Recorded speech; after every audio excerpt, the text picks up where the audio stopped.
You're watching On Location. I'm Arielle, and today we're talking with Tabari Sturdivant. He's the creative director at Moguldom Studios. We're going to chat with him about his upcoming project and some keys to success. So take a look.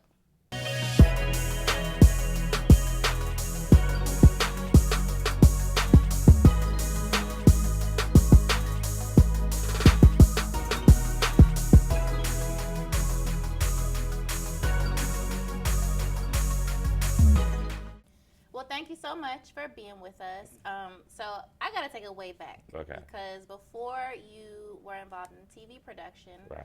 you were in the music industry. Yes. So explain to us how you got your start. Okay, so uh, I didn't know exactly what I wanted to. I went to Rider University and I have a degree in journalism and radio and television, but I didn't know exactly what I wanted to do. And so I had a comedian friend. I used to book comedy shows all the time, and he's actually a popular comedian. His name is Michael Collier. And he asked me the same question. I was like, man, I don't exactly know. So we did a couple of after his show one night, we just hung out, and I realized that my passion was music. So what I did immediately was structure everything in my life around like a musical thing. I got like a radio show at my college. A friend of mine was working for Jermaine Dupri, so I would do all the street promotions and the college promotions whenever they would come to town. And I had an opportunity to start interning as soon as I graduated at Universal Records. And that's what it meant. It started off with me interning, and once I started interning, I started meeting different people, and I realized that I wanted to be an A&R. And artist and repertoire is like the person that goes out in the street and finds like the talent and is the liaison between the artist and the company, and to kind of make all those things do, produce the albums. And that's what I did for about 8 years. And it was just like an awesome ride. So that's how I got into like the whole music industry. So you did that for 8 years. Right. And so you just woke up one day and you're like, I want to do something different. Something like that. Like, one, I got fired. No, at that point, early 2000s, you know, the black music industry was shrinking. And I started to see that there weren't a lot of black executives, to make it, long story short. I would look and I was seeing all the black executives that had been around for the years, and they had got fired first.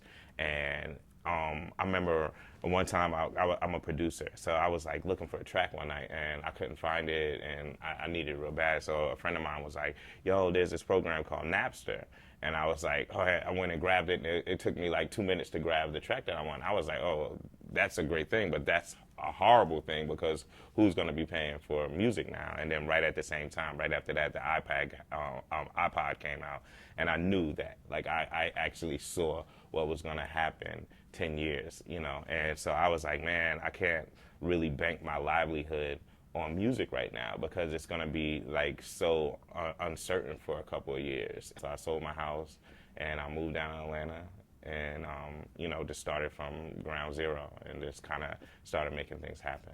That's funny that you say that, because my next question was going to be, the most fascinating part of reading your story is that you had all the success in a similar but different industry, and then you come and you start with Tyler Perry Studios as a PA. Yeah.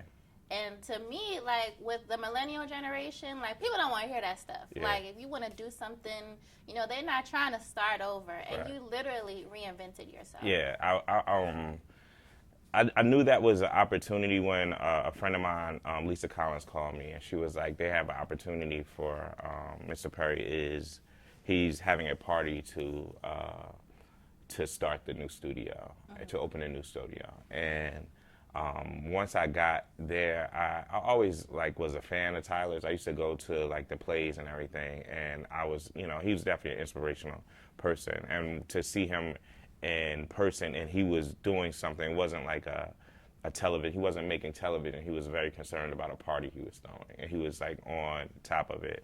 And it was just an awesome experience. So we rehearsed for 3 weeks for the party, and then, I did an awesome job at the party, and out of the 300 people that he had hired, I was one of the only ones that was hired to start on the shows. And yeah, it was a step back, but the interesting thing with me is I had money at that time. I had money saved up in the bank. And so I went there, and I should have been paying them how much I learned. And the first day that I was on set, it was the most comfortable that I had possibly been in my life. I didn't realize that, like, I'm comfortable here. And I was like, man, this is it. Like, I really want to, find out everything that I can do to kind of move forward in that. So that whole ride, I was there for about 4 or 5 years. We made like 400, 500 television shows, about 10 movies. I went on the road with all the plays, and it was just like an awesome ride. But one thing that I did, I was just like a fly on the wall. And then during the second year that I was working there, I decided that I was going to make a movie. And that's how that whole thing started. So I took every dollar that I had out of the bank. I used the resources and the people that I had met up at the studio, and I made a movie called Breaking Up Is Hard to Do. So what are some of the growing pains of being an independent filmmaker? Okay. One of the main growing pains is that you're gonna be broke. After both of my movies, and that's why, I tell people, if you want it bad enough, you can do anything, because I walked on water, I walked on faith, and I spent every dollar that I had twice in my life. And I'm talking about, from tens of thousands of dollars in the bank to, when I finish my movie, that I have a negative account balance. Mm-hmm. So it was just on my spirit just to move forward and make money and do those things. But you're going to go through a time where, there's never going to be enough money to make a film. You could always be like, oh man, we could have done that, or I could buy another camera, or I could get some new lights, or I could do something. And that's what it is. It's like a filmmaking and movie and television is a very, very, very expensive, a very, very expensive situation. So to piggyback off that, you have these independent films. Bridge the gap for me from it just being your project to being on Showtime. Okay, so I always heard about like the walk of like moving a film, like doing screenings and going to film festivals. So we immediately had like some screenings in Atlanta, and we got some like great feedback immediately, and we were like, oh, we got something, so and then we started getting calls from all these film festivals. So that was like an awesome thing to be, for your film, for people that you made a little film with your money, but now the world is coming to you and saying, hey, we like your film and come to our festival, and, we think, that the film is enough to win it. And so the big call that we got was from the American Black Film Festival, ABFF. And I had heard about ABFF for like years. It used to be the Acapulco Film Festival. And they gave me a call, and they were like, hey, we wanted your film in the film festival. And that was just like, as a black filmmaker in the United States, that's, one of, if not the highest for black filmmakers. And we went there. Our film, had 2 great showings, and it started buzzing. I started getting calls from different distribution companies. And the next film festival that I went to, a guy was there from a reputable distribution company, and we signed a deal with him, and they got it out. And it was in Walmart and Targets and all the hard copies. But at that same time, that's when the digital streaming companies started coming out. So it jumped on the Showtime. It fit right in for the Showtime format. And then Netflix picked it up also. So it's been on Netflix. It was like one of the first independent films to be on Netflix. So I know you're on like a complete high. It's your first project, and you get all this notoriety, you get a distribution deal, how did that feel? It felt good, but like I'm a realist. I'm like a person. At the same time, I was still working for Tyler. And I wasn't PAing, but I was his like personal PA, so I was an executive assistant. So during that whole time, I was going to work every day. Mm-hmm. So it wasn't like, I quit. Like no, definitely. I told you, I spent every dollar that I had, right. So it was cool to have a job. Moguldom. Okay, Moguldom.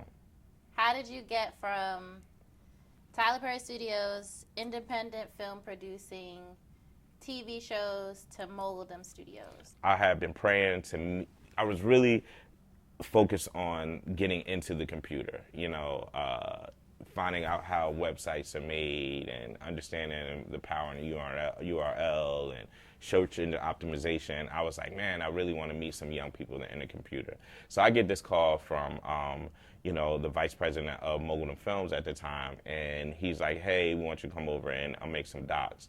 And when I came, and I didn't really know Moguldom, and I realized, when I did my research, that Moguldom was a parent company to several digital entities, and they were young, they're black, and they're making tons of money, and they wanted to, go into making films and television. And I was like, man, this is a perfect situation for me. So I got the call. Within a week, I was shooting Swirl, and it's just been this like awesome ride, since. Now, I'm an avid gossip reader. Right. I have to say. I just think, like, it was really the first gossip blog that I got into that wasn't like TMZ, Perez Hilton, like with black people. And I just think that they're trendsetters. And even, a term like the swirl, like nobody was really saying that before they saw it on gossip.com. You know what I mean? So tell us about Gossip TV, where that came from. When is it airing? I know you explained that to me off camera, but Okay, so my Gossip family, it's been a really, really cool ride for me. So when I was interviewing for Moguldom to start working and producing and directing films for Moguldom, one of my interviews was with Mar Frazier, and she's the CEO of Gossip, but she's also the chief creative officer at Moguldom. Right. And now, just to be clear, Moguldom is the parent company, and then Gossip is one of its entities, as well as Madame Noir, Hip Hop Wired, et cetera, et cetera. Right. So Swirl was funny, and so everybody enjoyed Swirl, so they had like this special project that they wanted was the Gossip television, the Gossip comedy series. All right, so we wanted to do 2 Gossip comedy series. So I was like, all right, cool. So I flew a bunch of my comedian friends in town, and I did a show at Terminal West. What I did was I made these skits of a fictitious Gossip office, and they were planning the comedy show. And what happened when we finished the edit of Gossip Comedy Series 1, everybody was hitting me and was like, man, I've been watching the skits more than I've been watching the comedy show. So what I did was take I saw Mr. Perry do with House of Pain, where he went and developed this whole, he had the series and he just kind of delivered it to TBS on his own. I kind of convinced, Marv and Jamarlin that, hey, this would be a good idea if not only did we, pilot it up, but we did like a cool season. And so that's where it started. And we knew we have some magic there. Gossip TV is just like funny, like the cast is awesome. It's an ensemble cast, and we just have fun, man. We just have fun making some very cutting edge and really dope TV. Okay. So are you into the world of like celebrity gossip? I mean, I do it all. Like I start my day, I might start my day off with some Sports Center. I might go to HLN, and watch the Daily Share. But then I'm like, I'm gonna peek on the gossip, so I make sure I'm grounded in the hood. I know what's trending. I know who's twerking. I know who's working. So is that your guilty pleasure? One of them. I enjoy the type of content that Gossip puts out, and also enjoy being able to be a part of that family now. Tabari, thank you so much. I know I just put you through I got every question. Oh, that's cool. That I really appreciate this. I really appreciate you. Thank you.